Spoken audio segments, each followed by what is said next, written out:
ऐसे तो हार्ट का सर्जन हूँ और भारत सरकार में डायरेक्टर जनरल रहा। अब आप सोचेंगे कि हार्ट सर्जरी छोड़ करके हम राजनीतिक में कैसे आ गए, सामाजिक में कैसे आ गए।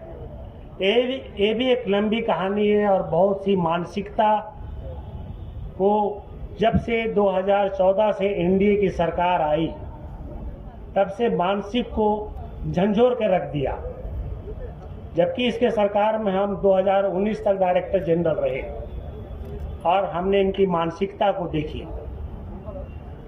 हम लोग जिस बाबा साहब ने संविधान लिखे उस संविधान के साथ ही इन्होंने खिलवाड़ करना शुरू कर दिया। आप ये सोचे, सिर्फ ये सरकार ने नहीं, सभी सरकार ने। जब बाबा साहब ने संविधान लिखा तो अमेरिका का कोलंबिया यूनिवर्सिटी 3 जून 1952 को बाबा साहब को एलएलडी की डिग्री दी, जबकि हमारे देश को उनको भारत रत्न देने में 1990 में दिया। अब आप सोचिए कि सभी सरकार की मानसिकता क्या होगी। लेकिन 2014 से जो सरकार आई है, खाली कुछ बातें आपको बताना चाहता हूं जो आप जानते भी होंगे और कुछ मैं बताना चाहता हूं। जितने सरकारें बनी 1947 के बाद सभी ने पब्लिक सेक्टर यूनिट को बनाया। 345 पब्लिक सेक्टर यूनिट बने, बड़े बड़े। 70 साल में उन्होंने बनाया, लेकिन 214 में जो सरकार आया वो 7 साल में ही 135 सेक्टर यूनिट को बेच दिया है। ये बेचने के कारागार पर ले आया है। आप किसी भी देश में जाइए, विनिवेशन मंत्रालय नहीं होता। इस देश इसमें जब एनडीए की सरकार आई, चाहे वो बीजेपी की एनडीए की सरकार वाजपेयी जी के समय में हो या अभी की सरकार हो, उस समय भी 4 जो हमें प्रॉफिट देता था, Balco, Bharat aluminium limited, zinc limited, Indian petroleum corporation, VSNL, ये सारे हमारे प्रॉफिट देते थे। इंडियन पेट्रोलियम केमिकल किसको बेच दिया गया? रिलायंस को बेच दिया गया। तो ये सरकार की जो नीति है उसी नीति पर ये चलता आ रहा है। मुझे अफसोस की बात ये होती है कि हमारे देश के लोग क्यों नहीं समझ पाए 2014 में कि फिर से उसी सरकार को ले आया। ये मुझे बड़ा दुख लगा। और 2014 से हम जो देख रहे हैं, हमारे जो संविधान का एक बात है कि आप अपने अभिव्यक्ति कर सकते हैं, अपना विचार प्रकट कर सकते हैं, आदमी की गरिमा रह सकती है, देश की अखंडता मेंटेन हो सकता है, और ये सभी चीजों पर धावा बोल दिया गया है। इसे कौन बचाएगा? ये मैं जानना चाहता हूं आप लोगों से।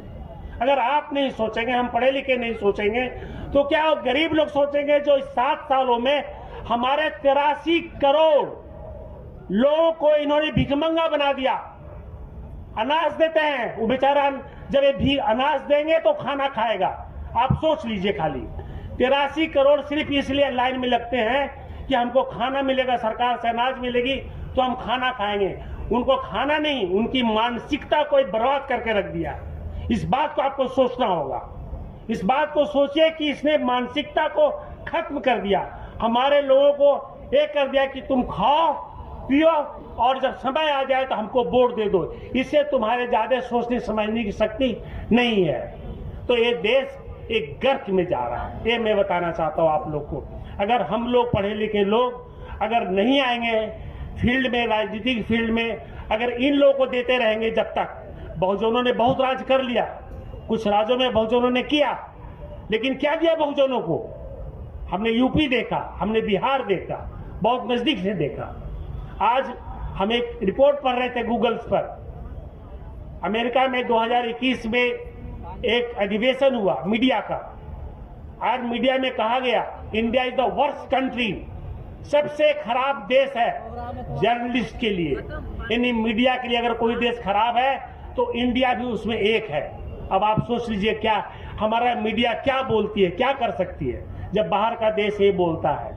बाहर का एक देश बोलता है कि हमारा जो 180 देशों में हमारे 105 स्थान पर हमारा भूखे लोग हैं, खाली सोचते हैं कि हम शाम को क्या खाना खाएंगे और अभी क्या खाना खाएंगे। ये हमारे देश की स्थिति है। एक ऑटोनॉमस बॉडी होता था, Indian statistical service, CIC, CBI, ED।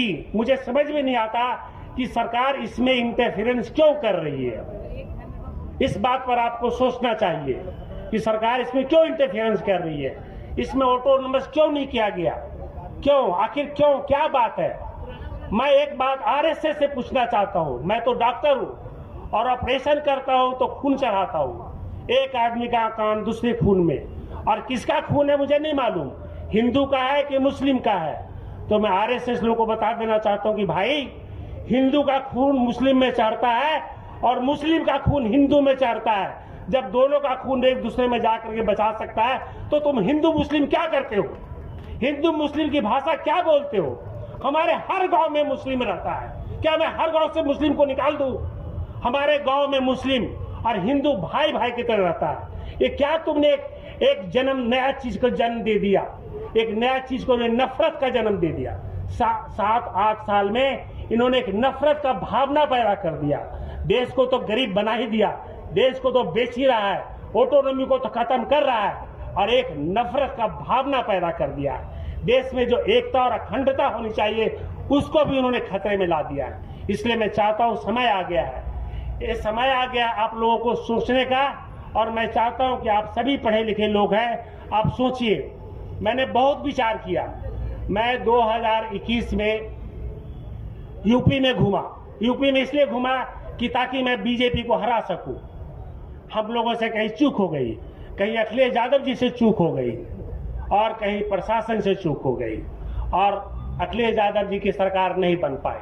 हमने बहुत कोशिश किया क्योंकि हम जानते थे कि BSP, Bahujan Samaj party, BJP से मिल चुकी है और आज ही मिली हुई है। मैं ओपनली बात करता हूं, वो एक शब्द नहीं बोलेंगे क्योंकि मैंने बहुजन समाज पार्टी से बात की कि एक बार मायावती जी से कहवा दो कि 2024 में हमें NDA के सरकार को हराना है तो हम सारे बहुजन उनके साथ हो जाएंगे, लेकिन वो बोलने के लिए तैयार नहीं है। तो हमारे साथ क्या है, हम किसके साथ जाएंगे। एक आदमी है नीतीश कुमार, वो कब पलटी मार देगा कुछ समझ में नहीं आता, आज इधर है कल उधर है।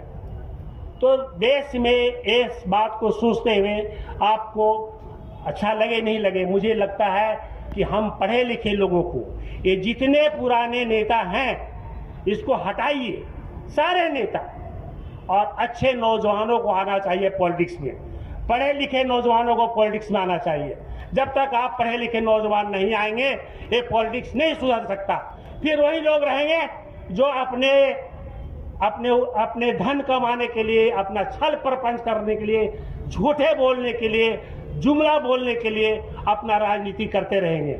इसलिए समय आ गया भाई बहनों कि हमें अपना पार्टी खुद अपने लोगों को जोड़ना होगा। और यही सोच समझ करके मैंने एक लोकतांत्रिक सामाजिक न्याय पार्टी बनाई है बिहार में मैंने इसको लॉन्च किया है। आपको बताना चाहता हूं कि ये पार्टी, मेरे बारे में आप लोग बहुत कम जानते होंगे।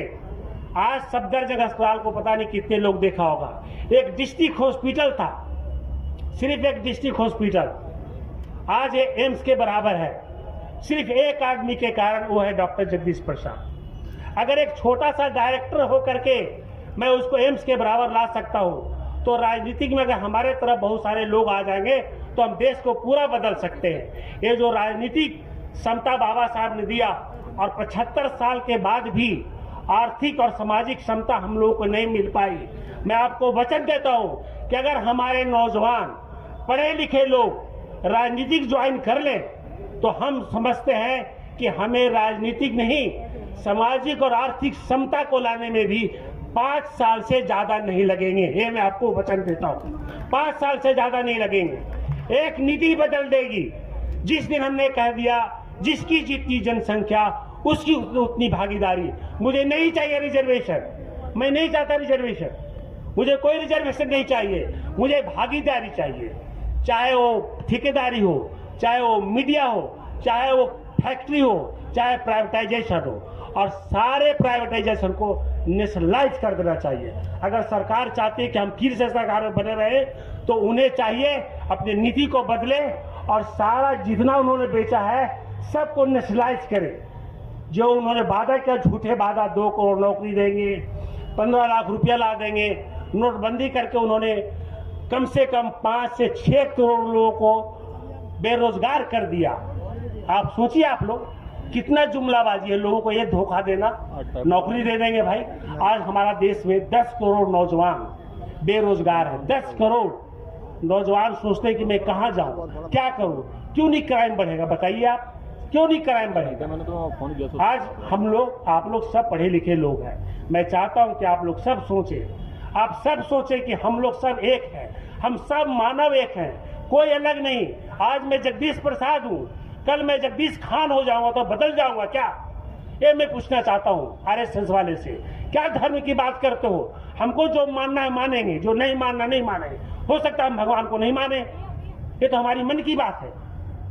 हमारे गुरु नहीं मानते थे, पेरियार साहब नहीं मानते थे, तो क्या वो आदमी नहीं है? अगर पेरियार साहब नहीं मानते तो हम भी नहीं मानेंगे, ये हमारी मन की बात है। तो तुम किसी पर दबाव नहीं डाल सकते। और इस तरह जिस तरह से कानून बनाते हो हमारे देश में, ये आपका नहीं कानून गलत है, गलत है। अगर आपको कुर्सी पर, अगर मैं डॉक्टर हूं और मैं डॉक्टर की कुर्सी पर बैठ गया, मैं पूछना चाहता हूं बड़े बड़े ऑटोनोमस बॉडी से, सीबीआई से, ईडी से, आईबी से, वहां भी पढ़े लिखे लोग हैं। मैं डॉक्टर हूं, मैं किसी का हार्ट का ऑपरेशन करूंगा और सपोज मेरा दुश्मन है, तो मैं क्या उसका मार दूंगा? बताइए आप, मेरा आत्मा कभी हमको माफ करेगा? आत्मा कभी मुझे माफ कर सकता है? नहीं कर सकता।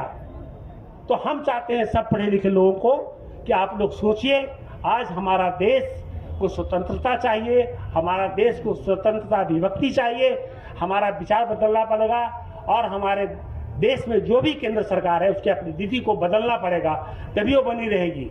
नहीं बनी रहेगी तो देश में अराजकता फैल जाएगा। इस तरह का तनाव हो रहा है लोगों में। एक आखिर में हम लोग यहाँ क्यों बैठे हैं? अगर सरकार इस तरह की नीति नहीं लाती, जनगणना की बात हो रही है, जनगणना कराइए, इसमें क्या प्रॉब्लम है भाई? जनगणना कराने में क्या दिक्कत है? जब आप जनगणना के आधार पर ही आरक्षण देते हैं, उस पर भी नहीं देते, तो आप भागीदारी कह दीजिए कि भागीदारी होगा। आप मतलब क्या चाहते क्या है? आप खुलकर बात करिए। डिजिटलाइजेशन से किसी देश का डेवलपमेंट नहीं हो सकता। देश का डेवलपमेंट हो सकता है, आप अच्छा काम दीजिए। शिक्षा क्लास 1 से लेकर के 12 तक शिक्षा फ्री होनी चाहिए और एक तरह की होनी चाहिए, चाहे वो मजदूर का बेटा हो या डीएम, एसपी, कलेक्टर, किसी का बेटा हो। यही मैं चाहता हूँ, तभी यह देश उन्नति कर सकता है। बहुत बहुत धन्यवाद पैगाम को जो उन्हें। लेटेस्ट अपडेट पाने के लिए हमारे चैनल क्लाउड न्यूज को अभी लाइक करें, सब्सक्राइब करें और बेल आइकन दबाना बिल्कुल ना भूलें।